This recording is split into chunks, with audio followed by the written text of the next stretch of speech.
Perjuangan cinta gue ternyata nggak sebatas jarak Bekasi Jakarta aja, tapi juga selera musik. Ya, cewek gue adalah seorang die-hard fan band-band K-pop. Kapanpun, dimanapun yang diobrolin, didengerin, ditonton, ya itu terus.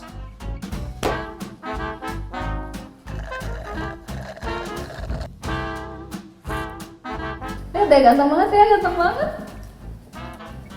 Kamu kenapa sih suka banget sama K-pop? Emang kenapa? Mereka dandanan terus joget-joget gitu. Ya kan standar maskulin cowok bukan dari penampilan yang gitu aja masalah. Udah ketua gitu. Yah, doi ngambek deh. Gue perlu gercep cari tahu soal musik K-pop, terutama dari pengakuan para fanboy. Ini Kristo, biasnya Joy Red Velvet. Kalau Widis ngefans banget sama BTS dan Atis. Dan ada Tirta yang biasnya G-Dragon Big Bang. Awal lo suka sama K-pop tuh ceritanya gimana sih, Mas? Saya suka sama cewek kakak kelas saya, terus ternyata dia tuh pecinta K-pop gitu. Biar bisa ngobrol lama kan, akhirnya saya nyari tahu soal K-pop. Terus ternyata nggak berhasil dapetin cewek itu, tapi malah suka K-popnya tuh bertahan gitu. Oh, sampai gitu. sekarang malah. Gue tuh dulu Western Stan ya mas ya. Dan pada saat itu lagi nonton American Music Award di tahun 2017. Dan kebetulan pas di performance itu saya melihat boy band Asia bisa tampil di American Music Awards di main stage-nya. Dan audiensnya sangat hype luar biasa, itu sangat-sangat takjub. Karena kita tahu ya bahwa musik Asia di Hollywood itu sangat didiskriminasi ya, langsung ataupun secara tidak langsung. Kalau lo sendiri siapa, Mas, bias lo terus kenapa suka sama dia? G-Dragon dari Big Bang. Kenapa? Karena G-Dragon tuh inspiratif banget. Dia idol yang multi talent. Dia idol pertama yang produce lagunya sendiri.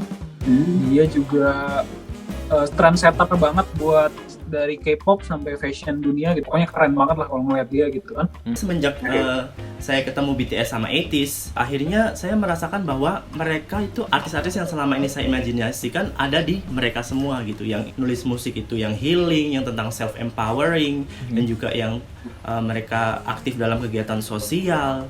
Waktu pertama kali dulu, biasku itu Joy dari Red Velvet. Okay. Itu pertama kali kan sampai sekarang. Seberapa die hard-nya Mas Kristo ngefans sama K-pop gitu, sama Red Velvet let's say?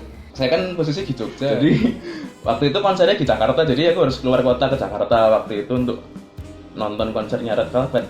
Fans K-pop tuh sering war, ya sering war antar fandom gitu, antar kayak lu suka Big Bang, lu suka war sama EXO, sama suka EXO atau sama BTS gitu. Hal yang paling sering gue lakuin dulu. Tapi kebanyakan orang melihat industri K-pop ini kan nargetin fans cewek dan identik sama perempuan. Gimana rasanya ya jadi para fanboy di tengah fandom yang didominasi fangirl? Ada nggak stigma yang terjadi juga ke Mas? Ada yang sampai ke Mas gitu? Kayak misalnya K-pop, kalau misalnya lu suka K-pop lu alay, lu nggak maskulin gitu-gitu sih. Ketika saya masuk ke suatu grup gitu yang isinya ada K-popers sampai segala macem, pada kaget waktu pas tahu kalau saya tuh fanboy, karena sebutannya fanboy. Pada kaget nih ada fanboy yang nggak kecewe-cewean gitu, yang ternyata laki gitu kan istilahnya. Wah ada fanboy nih ganteng, maco, laki gitu-gitu kan. Temanku cuma ada yang ngatain, ngapain sih suka plastik gitu kan ya. Terus kalau suka K-pop itu pasti melambai. Gimana lo menjawab hubungan antara selera K-pop gitu Mas dengan identitas sih? Emang itu ada relationnya menurut lo? Kalau menurut gue jantan atau maskulin, bagaimana lu definisiin jantan tersebut? Jantan tersebut sebenarnya adalah bagaimana kita berperilaku dan menghandle sesuatu dalam kehidupan kan, yang nggak ada sangkut pautnya dengan apa namanya, lu selera musik apa, lu misalnya suka apa. Dan itu kan dari dalam ya. Jadi kalau misalnya orang yang bilang oh suka K-pop itu sebenarnya nggak jantan, justru malah menurut gue mereka yang masculinity-nya itu sangat rapuh gitu. Kalau misalnya lu jantan dari dalam, ya lu mau suka apa, lu mau masak, lu mau pakai apa, ya lu nggak tiba-tiba lu jadi nggak jantan gitu kan. Kebetulan sih orang-orang kita itu kebanyakan emang bukan cuma di Indonesia sih ya, di seluruh dunia banyak yang terjebak soal masalah toxic masculinity ya. Tapi dengan munculnya K-pop atau dengan mulai diterimanya K-pop di masyarakat di Indonesia, itu hal itu udah mulai jadi lebih fleksibel gitu. Kita masih tetap bisa dilihat sebagai laki, meskipun dengan joget-joget, dengan bermake up apa segala macam, dengan suka lagu-lagu yang lucu-lucu, yang gemes-gemes lah, berarti soal toxic masculinity ini udah mulai bergeser atau udah mulai lebih baik lah kondisinya sekarang gitu. Dan gue juga udah nggak malu-malu lagi kalau nunjukin, oh gue suka lagunya Blackpink ini, gue suka lagunya 2SM ini gitu. K-pop ini kan juga ada yang band, juga ada yang lagunya rock, tapi juga ada yang lucu-lucu gitu. Mungkin ini adalah sebuah gambaran bahwa musik itu tidak mengenal apapun background kita yang mendengarkan. Gak gampang sih mengubah persepsi orang-orang di luar sana tentang para fanboy. Padahal musik kan sifatnya universal, dan ngefans terhadap figur publik itu hal personal. Malah para fanboy ini dapat values yang bisa mempengaruhi hidup mereka jadi lebih baik. Orang-orang sering bilang nih mas, katanya kalau fanboy tuh susah dapat pasangan. Bener gak sih? Atau justru fanboy ini adalah idaman-idaman para fangirl nih mas? Justru malah terbalik, justru malah idaman semua fangirl ya. Idaman fangirl tuh fanboy gitu. Jadi gue kalau misalnya masuk ke grup nih, atau di Twitter lah ketika lagi mention kalau ada yang tahu fanboy gitu, langsung ngajak kenalan gitu, langsung pada modus-modus gitu lah. Jadi enggak susah, justru malah jadi idaman gitu. Malah pada wah ada fanboy gitu. Pepet. Nah, gitu lah. Dan menurut gua kita punya pasangan atau enggak ya enggak ada hubungannya sama hobi ataupun apapun, karena at the end of the day kan K-pop itu hanya musik dan hobi gitu. Sama aja kalau lu misalnya lu suka pop, lu suka Justin Bieber, lu suka EDM, lu suka Martin Garrix, mendengarkan musik K-pop gitu, lo akhirnya mendapatkan dampak positif nggak? Atau manfaat yang lo dapetin dari kegemaran lo ini nggak sih mas?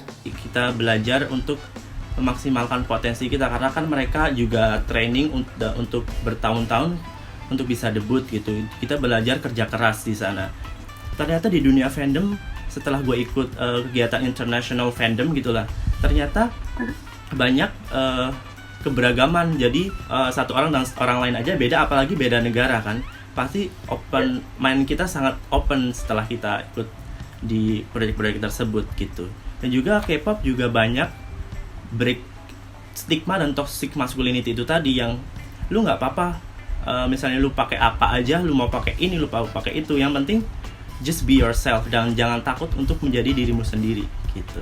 Dari segi fashion sih yang paling berasa ya, dari segi penampilan diri pokoknya, bukan cuma soal fashion. Gue ngerasa gue harus lebih merawat diri gue harus bisa menjaga pola makan gue lah dan hal-hal seperti itu. Karena saya juga mahasiswa kan, jadi waktu awal mendengarkan K-pop sekitar ya tahun 17-18an itu sempat mengalami tiba-tiba nilaiku tuh naik semua. Aku nggak tahu itu berpengaruh atau enggak, tapi ketika mendengarkan itu terus nilaiku jadi naik semua. Si fanboy K-pop ya nggak beda kayak fans lainnya. Bahkan buat mereka kegilaannya terhadap K-pop melampaui musiknya.